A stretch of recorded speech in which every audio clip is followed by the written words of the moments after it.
ఓం నమ శివాయ. ఓం నమో నారాయణాయ. ఓం శ్రీ స్వర్ణాకర్షణ కాళభైరవాయ నమో నమః. ఓం శ్రీ నరదృష్టి నివారణ కాళభైరవాయ నమో నమః. నమస్తే అస్తు భగవన్ విశ్వేశ్వరాయ మహాదేవాయ త్రయంబకాయ త్రిపురాంతకాయ త్రికాగ్నికాలాయ కాలాగ్నిరుద్రాయ నీలకంఠాయ మృత్యుంజయాయ సర్వేశ్వరాయ సదాశివాయ శ్రీమన్మన్మహాదేవాయ నమో నమః. హరి ఓం. మా ఛానల్కి స్వాగతం. చూస్తున్న వీక్షకులకు ప్రేక్షకులకు ప్రియ కాళభైరవ భగవద్బంధులకి స్వాగతం పలుకుతూ మమ్మల్ని ఎంతగానో ఆదరిస్తూ ఉండబడినటువంటి ప్రియ సోదరీమణులకు సనాతన ధర్మ సంరక్షకులకి అందరికీ కూడా మహాశివరాత్రి పండగ శుభాకాంక్షలు. మహాదేవుడి యొక్క ఆశీస్సులు అందరిపైన ఉండాలని, అందరినీ చల్లగా ఆశీర్వదించాలని, నిండు నూరేళ్ల ఆయురారోగ్యాలకు అందరికీ ప్రసాదించాలని, జాతక చక్రంలో ఉండబడిన గ్రహ గమనాలు దోషాలు తొలగిపోయి ఎవరైతే ఏదైతే కోరుకుంటున్నారో అన్నింటా విజయాన్ని సాధించేటువంటి ఆశీర్వచనాన్ని భగవంతుడు అందరికీ ప్రసాదించాలని మనసారా కోరుకుందాం. 1-3-2024 నుండి 15-3-2024 వరకు పుట్టినటువంటి వారందరికీ కూడా ముందస్తుగా జన్మదిన శుభాకాంక్షలు. గతంలో వివాహం చేసుకున్న వారికి వివాహ వార్షికోత్సవ శుభాకాంక్షలు. ద్వాదశ రాశుల్లో గ్రహ గమనాల్ని ఒకసారి వీక్షింపచేద్దాం. మేషరాశిలో గురు సంచార స్థితి, కన్యరాశిలో కేతు సంచార స్థితి, మకర రాశిలో కుజుడు మరియు శుక్ర సంచార స్థితి, కుంభరాశిలో రవి బుధాదిత్య రాజయోగము మరియు శనేశ్వర స్వామివారి యొక్క సంచార స్థితి. ఏడాది తర్వాత రవి భగవానుడు కుంభరాశిలో సంచారము, 30 సంవత్సరాల తర్వాత శని భగవాని చేత రవి తన స్వక్షేత్రమైనటువంటి శని భగవాన్తో కలిసి సంచారం చేయడము ఇది ఒక యోగదాయకం అని చెప్పి గమనించగలగాలి. అలాగనే మీనరాశిలో రాహు సంచార స్థితితో ద్వాదశ రాశుల్లో గ్రహ గమనాలు ఈ విధంగా ఉన్నాయి. 8వ తారీఖున బుధ భగవానుడు మీనరాశిలోకి సంచారము, 9వ తారీఖున శుక్ర భగవానుడు కుంభరాశిలోకి సంచార స్థితి, 15వ తారీఖున రవి భగవానుడు మీనరాశిలోకి సంచార స్థితితో ద్వాదశ రాశుల్లో గ్రహ గమనాలు ఈ విధంగా ఉన్నాయి. సింహరాశి వారు మహాశివరాత్రి సందర్భంగా ఆదివారం అమావాస్య సందర్భంగా ఎలాంటి విధి విధానాలు పాటించాలో ఈ వీడియోలో సవివరంగా సంపూర్ణంగా తెలుసుకుందాం. సింహరాశిలో ఏ నక్షత్రాలు వస్తనగా మఖా నక్షత్రంలోని 4 పాదాలు, పుబ్బా నక్షత్రంలో 4 పాదాలు, ఉత్తరా నక్షత్రంలో 1 పాదం కలిపితే సింహరాశి. చాలామందికి పుట్టినటువంటి కాల సమయంలో డేటా బర్తులు లేనటువంటి ఏకైక కారణం వలన పేరు యొక్క మొదటి అక్షరాన్ని అనుసరిస్తూ ఆ రాశిని తెలుసుకునే ప్రయత్నం చేద్దాం. అవి ఏ అక్షరాలు ఉన్నట్లయితే మా, మీ, ము, మే, మో, టా, టీ, టు, టే అక్షరాల వారందరూ కూడా సింహరాశి జాతకులే. సింహరాశి యొక్క అధిపతి రవి. వీరికి ద్వితీయంలో కేతువు, 6వ స్థానంలో కుజ శుక్ర సంచార స్థితి, సప్తమంలో రవి బుధ శని సంచార స్థితి, అష్టమంలో రాహు సంచార స్థితి, భాగ్యంలో గురు సంచార స్థితి ఉన్నప్పుడు స్వల్పమైనటువంటి వృత్తులలో, ఉద్యోగాల్లో, వ్యాపారాల్లో ఆటంకాలు ఉండినను మౌనంగా ఉండడం, ధ్యానంగా ఉండడం, ప్రతి విషయాన్ని క్షుణ్ణంగా తెలుసుకోవడం, అనర్గళంగా మాట్లాడే స్థితి అయితే మాట్లాడుకోవడం, లేకుంటే తల్లిదండ్రుల సహాయం కానీ గురువుల యొక్క సహాయం తీసుకొని సమస్యను వేసే ప్రయత్నం చేయగలగాలి.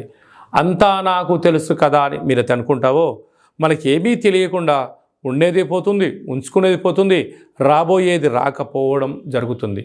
ఇలాంటి కాల సందర్భంలో సింహరాశి వారు గోధుమలతో మహాదేవుడికి అభిషేకం చేయడం, పంచామృతములు, చెరుకు రసం, అలాగే బత్తాయి పండ్ల రసంతో మహాదేవుడికి అభిషేకం చేయడం, మౌనం, ధ్యానం, ఉప ఆవాసం చేయడం వలన ఈ గోధుమల్ని బ్రాహ్మణుడికి కానీ, గోమాతకు కానీ, పక్షులకు కానీ, జలజీవరాశులకు వేయడం వలన నరదృష్టి, శత్రు ప్రభావం తొలగిపోతుందని చెప్పి గమనించాలి.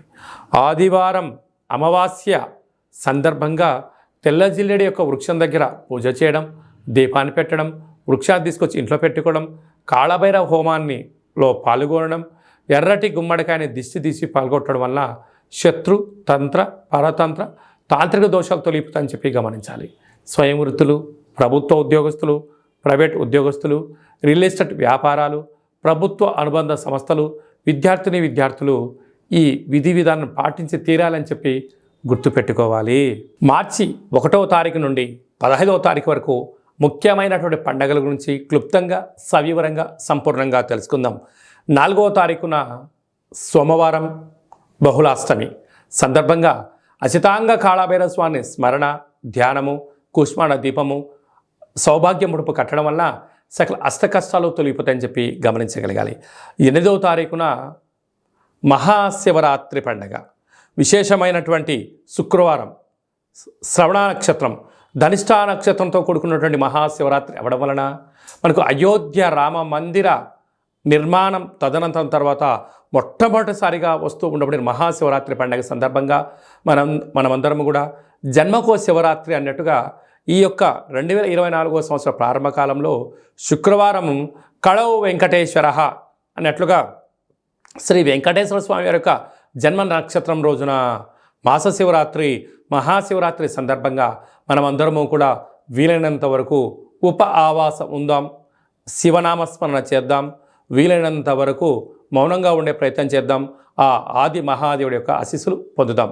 అలాగా మీకు కుదిరితే మీ దగ్గర ఉండబడిన శివాలయాల్లో అభిషేకం చేసుకోండి.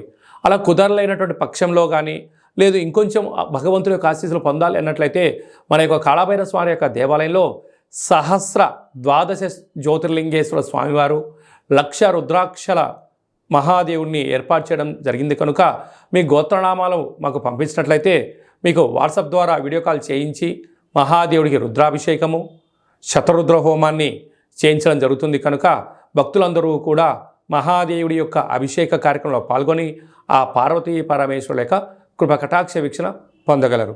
అలాగనే మరో అద్భుతమైనటువంటి విషయం ఏమిటయ్యా అనగా 10వ తారీఖున ఆదివారం అమావాస్య పూర్వాభాద్ర నక్షత్రం రావడం కూడా జరుగుతుంటుంది.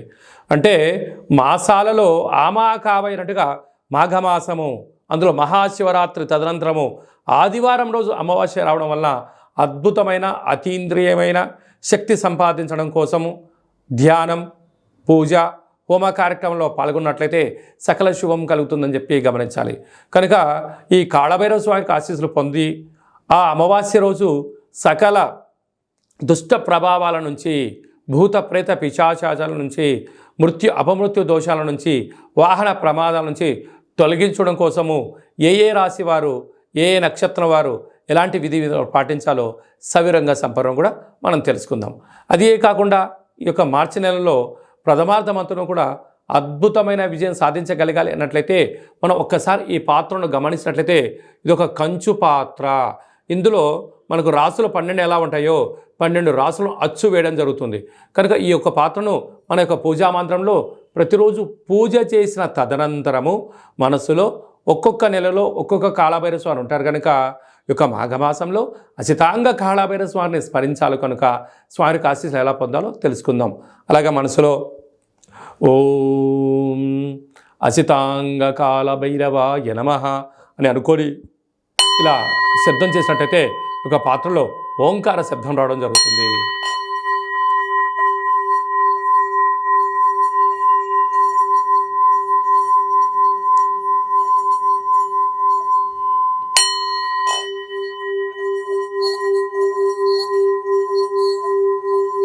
ఈ శబ్ద తరంగాల ద్వారా గృహంలో మనకు ఉండబడినటువంటి దరిద్ర దేవత బయటికి వెళ్ళిపోయి బయట ఉండబడినటువంటి లక్ష్మీమాత మన గృహానికి వస్తుందని చెప్పి కూడా గమనించగలగాలి. కనుక ఒక కాళభైరవ హోమాన్ని, కాళభైరవ స్వామి యొక్క పిరమిడ్ని, ఈ యొక్క అక్షయపాత్రని, డాలర్ని, కంకణాన్ని, మీకు కాలికి చేయి కట్టుకునేటువంటి సౌభాగ్యమైనటువంటి రక్షణ కవచాన్ని కూడా ఏర్పాటు చేయడం జరుగుతుంది. ఆసక్తి గలవారు ఈ కింది నెంబర్ని సంప్రదించి అక్షయ పాత్రను సొంతం చేసుకుందాం, అష్ట కష్టాలకు దూరంగా ఉందాం, అష్టైశ్వర్యానికి స్వాగతం పలుకుతామని చెప్పి గమనించాలి. అలాగే మీ యొక్క వ్యక్తిగత జాతకం తెలుసుకోవాలనుకుంటున్నారా? మీరు పుట్టినటువంటి తేదీ, నెల, సంవత్సరం, సమయం, మీరు పేరు, మీరు ఏ వృత్తి చేస్తున్నారో రాసి మీరు వాట్సాప్ పంపించగలిగినట్లయితే సంపూర్ణమైనటువంటి 100 సంవత్సరాల జాతకాన్ని రాసి పంపించి పుట్టినప్పుడు గ్రహ గమనాలు ఎలా ఉన్నాయి, ప్రస్తుతం ఎలా ఉన్నాయి, రాబోయే కాలం ఎలా ఉండబోతున్నాయో సవివరంగా సంపూర్ణంగా కూడా మీకు తెలియజేయడం జరుగుతుంది. చాలామందికి డేటా ఆఫ్ బర్త్లు లేనటువంటి వారికి మీ పేరు యొక్క మొదటి అక్షరాన్ని అనుసరిస్తూ కాళభైరవ ఉపాసన చేత రమణ శాస్త్రం ద్వారా గవ్వల ద్వారా మీకు జ్యోతిష్యం తెలియచేస్తూ భూత భవిష్యత్ ఉత్తమాలను కూడా తెలియజేయడం జరుగుతుంది. కనుక మీ వ్యక్తిగత జాతకం తెలుసుకోవాలనుకుంటున్నట్లయితే ఈ కింది నెంబర్ సంప్రదించి అపాయింట్మెంట్ తీసుకొని సంప్రదించగలరు. అలాగా మీ అబ్బాయికి కానీ అమ్మాయికి కానీ ఎంత వివాహ ప్రయత్నం చేసినా వివాహం అవ్వడం లేదా, జాతకంలో ఎలాంటి దోషాలు ఉన్నాయి, వచ్చేటువంటి అమ్మాయి యొక్క కానీ అబ్బాయి యొక్క జాతకంలో ఎలాంటి యోగాలు ఉన్నాయో వివాహ పొంతన మన యొక్క దేవాలయంలో అద్భుతంగా చూడడం కూడా జరుగుతుంది. గతంలో వివాహం చేసుకున్నటువంటి దంపతులు తరచూ గొడవపడడం కానీ, పోలీస్ స్టేషన్లు గొడవలకు వెళ్తున్నట్లయితే మీ పేరులో స్వల్పమైన మార్పు చేత మిమ్మల్ని ఆ పార్వతీ పరమేశ్వరులు ఎలా కలిసి ఉంటారో మీరు అలా కలిసి ఉండడానికి ఆధ్యాత్మిక సలహాలు సూచనలు కూడా ఇవ్వడం జరుగుతుంది. అలాగా మీకు అబ్బాయి కానీ అమ్మాయికి కానీ పుట్టినట్లయితే మీ యొక్క వారి యొక్క పుట్టినటువంటి తిథి ప్రకారంగా, రోజు ప్రకారంగా, డేటు ప్రకారంగా, నక్షత్ర ప్రకారంగా ఎలాంటి పేరు పెట్టుకోవాలో ఆధ్యాత్మికమైనటువంటి పేర్లను మీకు సూచించడం జరుగుతుంది. అదే కాకుండా చాలామందికి కాళభైరవ మంత్ర ఉపదేశం ఎలా తీసుకోవాలి, కాళభైరవ సాధన ఎలా చేయాలి, కాళభైరవ స్వామి వారి ఆశీస్సులు ఎలా పొందాలో అని అనుకుంటుంటారు. వారందరికీ కూడా మన యొక్క దేవాలయంలో మంత్రోపదేశం, జపము, తర్పణము, హోమ కార్యక్రమాన్ని ఎలా చేసుకోవాలో తెలియజేస్తూ ఆధ్యాత్మిక సలహాలు సూచనలు మీకు ఇవ్వడం జరుగుతుంది. కనుక ఆసక్తి గలవారు ఈ కేంద్రము సంప్రదించి ఈ మహాశివరాత్రి సందర్భంగా అందరి యొక్క గోత్రనామాల్ని మీరు పంపించినట్లయితే మీకు పూజ చేసి స్వామి యొక్క ప్రసాదాన్ని ఒక రుద్రాక్షను ప్రసాదంగా కూడా పంపించడం జరుగుతుంది. కనుక అందరూ కూడా గోత్రనామాల్ని ఈ యొక్క ఫోన్ నెంబర్లకు వాట్సాప్ పంపించగలరు. అందరిపైన మహాదేవుడి యొక్క ఆశీర్వాదాలు ఉండాలని కోరుకుంటూ ఆశీర్వచనం. సర్వమంగళ మాంగళ్యే శివే సర్వార్థి సాధికే శరణ్యే త్రయంబకే దేవి నారాయణి నమోస్తుతే. హరి ఓం. శతమానం భవతి శతాయు పురుష సతేంద్రియ ఆయుష్యేవేంద్రియే ప్రతిష్టతి. ధనం ధాన్యం బహుపుత్రలాభం శత సంవత్సరం దీర్ఘమాయు. సర్వే జనా సుఖినో భవంతు. లోకా సమస్తా సుఖినో భవంతు. సర్వం శివార్పణమస్తు. ఈ వీడియో మీకు నచ్చినట్టయితే లైక్ చేయండి, షేర్ చేయండి. మేము చేస్తున్న వీడియోలో మీకు ముందస్తుగా నోటిఫికేషన్ రావాలి అన్నట్టయితే సబ్స్క్రైబ్ చేసుకొని గంట బటన్ కూడా ప్రెస్ చేసి ఆల్ అనే బటన్ కూడా తెలియచేయండి.